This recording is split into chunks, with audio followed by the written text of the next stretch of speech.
باسی ہو جاتی ہے لیکن بے مزہ ہوتی نہیں،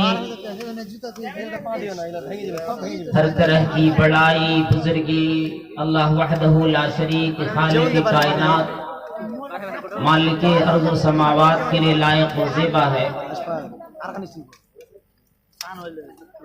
انگنت و بے شمار درود و سلام کی برخہ نازل ہوں آقا نامدار مدینے کی تاجدار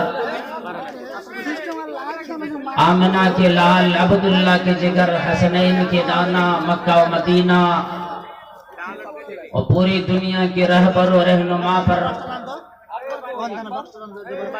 جن کا نام نامی اس میں گرامی محمد کریم سب کہیں صلی اللہ علیہ وسلم ہے۔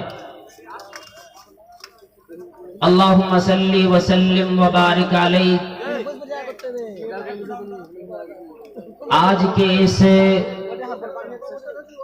بیان کا جو میرا موضوع ہے وہ کمیٹی کی طرف سے منتخب کیا گیا ہے، حقوق والدین اور حقوق اولاد۔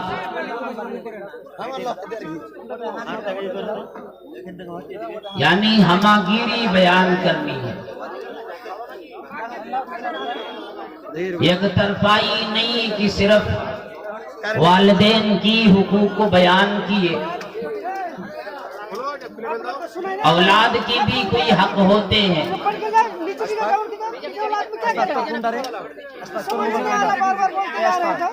اور اولاد بھی کچھ حق پاتی ہے جسے شریعت نے اسے عطا کیا۔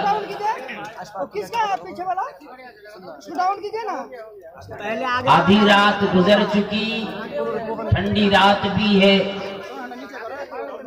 دعا میں پروردگار عالم سے یہی کر سکتا ہوں الہی تمام لوگوں کی حاضری قبول فرما۔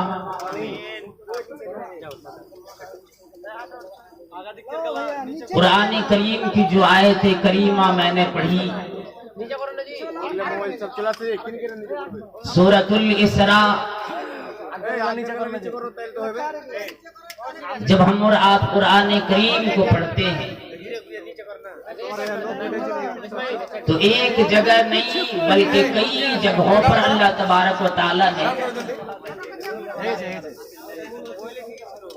اپنا حق کا ذکر کیا، اور اس کے بعد پھر لگے ہاتھ اللہ تبارک و تعالی نے والدین کے حق کے بارے میں ان کے ساتھ کیا بیہیو کیا سلوک کریں گے یہ ذکر فرمایا،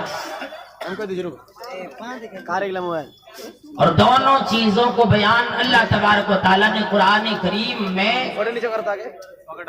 خصوصاً اپنے حق کی بعد والدین اور ماں باپ کی حقوق بیان فرمائے،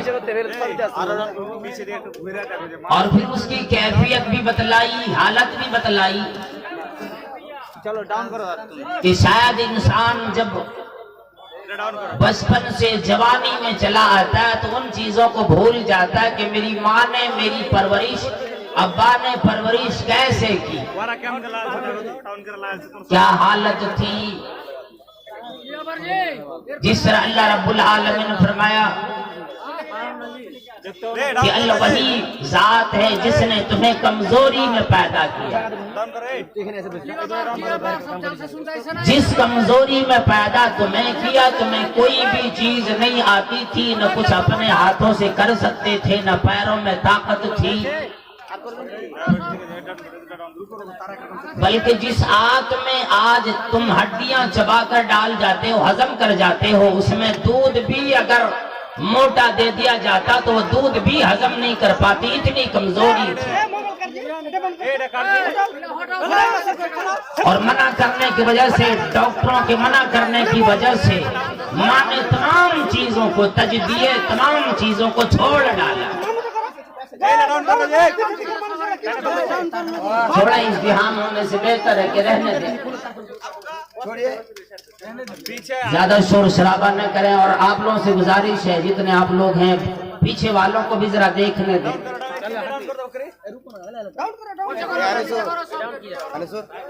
اللہ رب العالمین نے قرآن کریم میں بیان فرمایا وَقَضَى رَبُّكَ أَلَّا تَعْبُدُوا إِلَّا إِيَّاهُ تیرے رب نے فیصلہ کر دیا، فیصلہ فرما دیا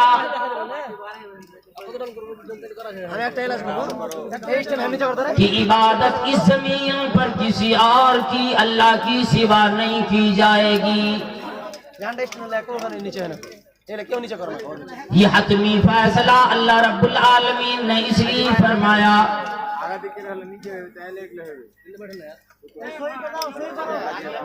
کہ اے انسانوں، پروردگار عالم نے تمہاری تخلیق کیسے کی، تیری زندگی کا انتظام اللہ رب العالمین نے کیسے فرمایا۔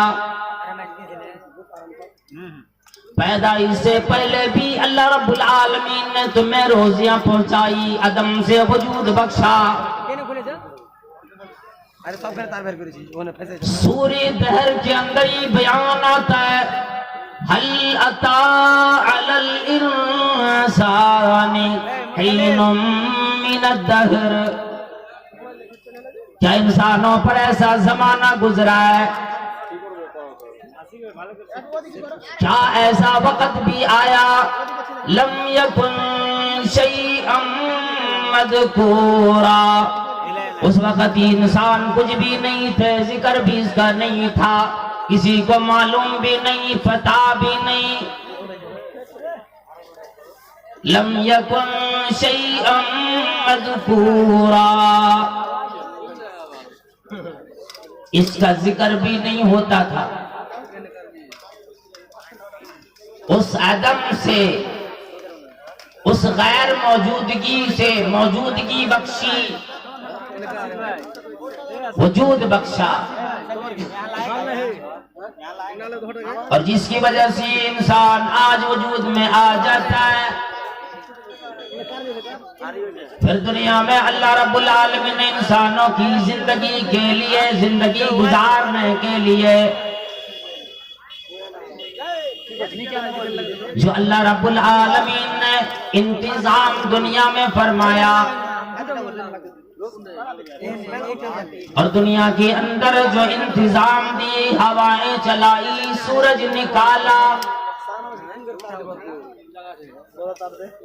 کھیتیاں لگائی، تمام چیزوں کا انتظام دیا، اللہ رب العالمین نے فیصلہ فرمایا وَقَضَى رَبُّكَ أَلَّا تَعْبُدُوا إِلَّا إِيَّاهُ۔ انسانوں اور ایمان والوں، مردوں عورتوں، امیروں غریبوں فقیروں، بادشاہوں اور حاکموں محکوموں، وَقَضَى رَبُّكَ أَلَّا تَعْبُدُوا إِلَّا إِيَّاهُ۔ تیرے رب نے فیصلہ فرما دیا کہ اس کے علاوہ کسی کی تم عبادت نہیں کرو گے، عبادت صرف اسے رب کریم کی کرو گے۔ اور فوراً فرما دیا وَبِالْوَالِدَيْنِ إِحْسَانًا، پھر اپنے والدین کے ساتھ جس کے ذریعے سے پروردگار عالم نے انسانوں کو وجود بخشا، فرمایا کہ پھر اس کے ساتھ تیرا معاملہ ٹھیک رہے۔ اللہ رب العالمین کی حق کی بات جو حقوق العباد میں آ جاتا ہے، سب سے پہلا حق والدین کا بنتا ہے۔ اللہ تعالیٰ نے فرمایا میری حق کی بات اگر کسی شے کی طرف تیری نگاہ اٹھے وَبِالْوَالِدَيْنِ إِحْسَانًا، والدین کے ساتھ اچھا سلوک کر، والدین کے ساتھ اچھا پیش آ۔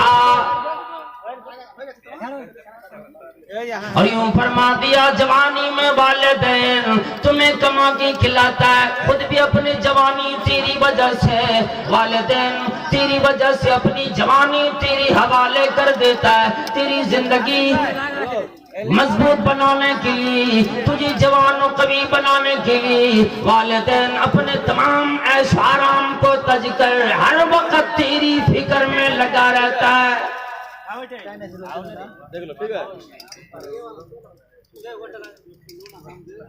ہر پیغمبر نے دعا کی، اولاد کی،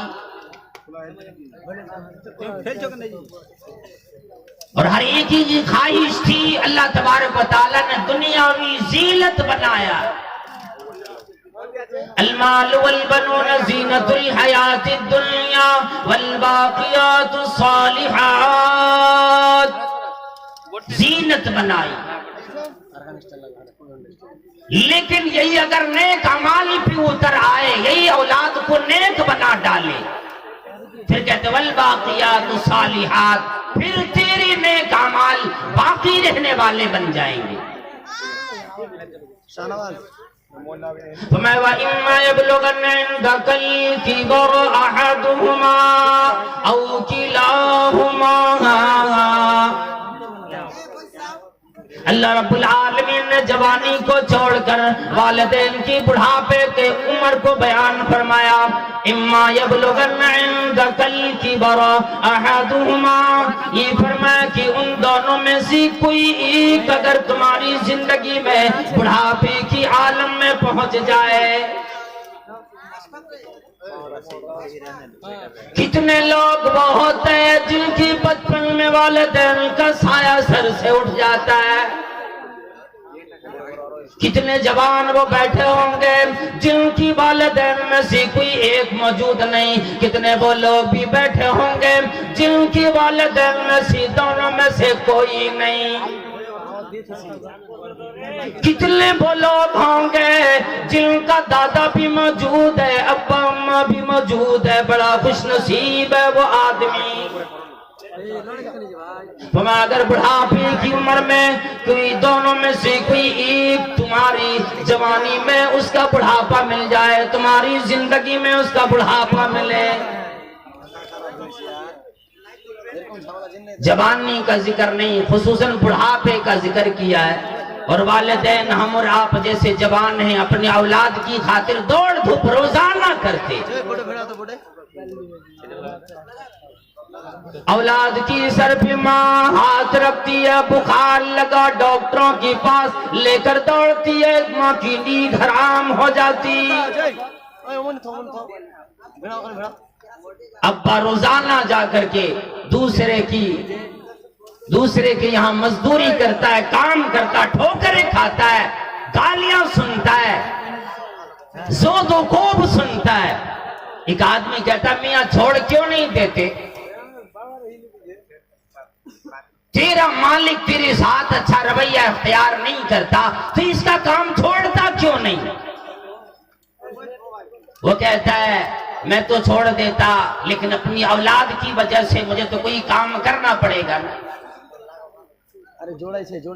اپنی تکلیف کی کوئی فکر نہیں، میں کام کروں، بات سنوں، گالیاں سنوں، زود و کوب سنوں، ہر تک تکالیف برداشت کروں، کوئی بھی موسم ہو، برسات کا موسم ہو، دھوپ لگے، سردی لگے، ہر موسم میں کما کے لاتا ہے اور پھر اولاد کی خاطر اپنی ساری زندگی تج دیتا ہے۔